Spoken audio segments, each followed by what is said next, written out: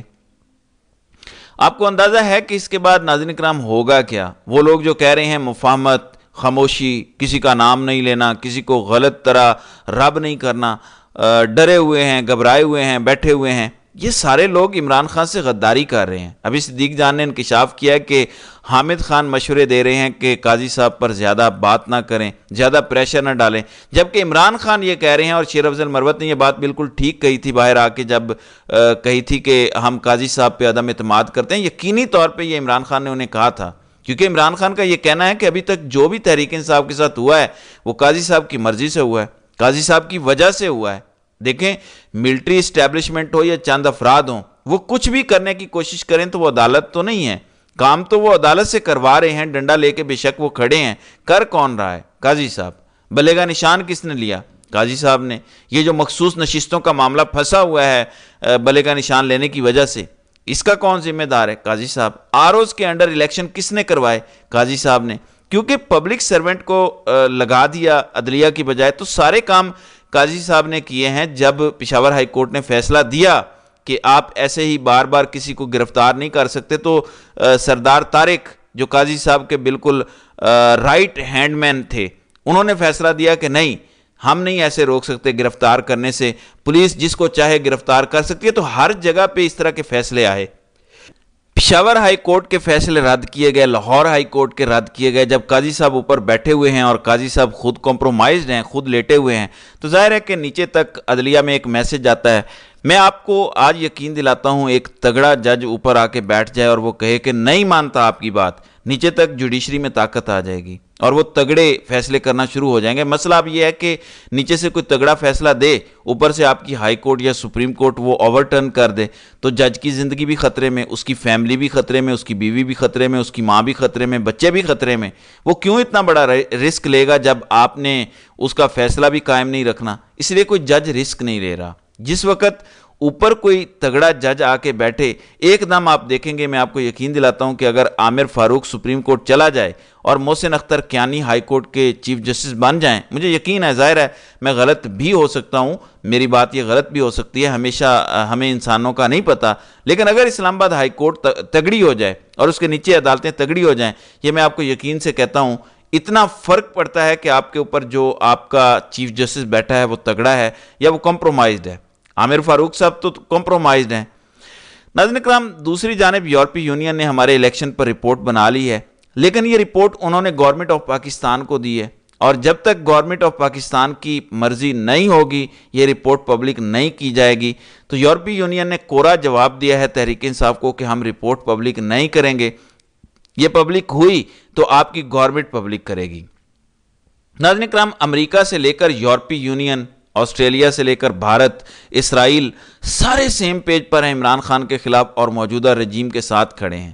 میں سمپل ایک سوال کرتا ہوں, آخر ایسا کیا بیچا ہے ہم نے کہ امریکہ، یورپ، اسرائیل، بھارت سب ہمارے اوپر مرے جا رہے ہیں، سب کہہ رہے ہیں جو ہو رہا ہے پاکستان میں ٹھیک ہو رہا ہے، سب ہمیں پروٹیکٹ کر رہے ہیں. آخر کیا کیا ہے ہم نے؟ کچھ تو بیچا ہے نا، کچھ تو سودا ہوا ہے نا، ورنہ پہلے ہمارے ساتھ اتنے اچھے یہ کیوں نہیں تھے؟ آپ مجھے بتائیں کبھی یورپی یونین اور امریکہ نے ایسے انسانی حقوق کی خلاف ورزی پہ خاموشی اختیار کی ہے؟ کبھی ایسا نہیں ہوا. تو یہ جو چیزیں ہیں یہ سوچنے کی بات ہے کہ کیوں ایسا ہو رہا ہے. پاکستان اس وقت ایک ایسے دوراہے پر کھڑا ہے جہاں پہ کچھ بھی ہو سکتا ہے. تو ناظرین کرام، آپ کی اس ویڈیو کے حوالے سے کیا رائے ہے؟ آپ اپنی رائے کا اظہار کامنٹ سیکشن میں ضرور کیجیے گا.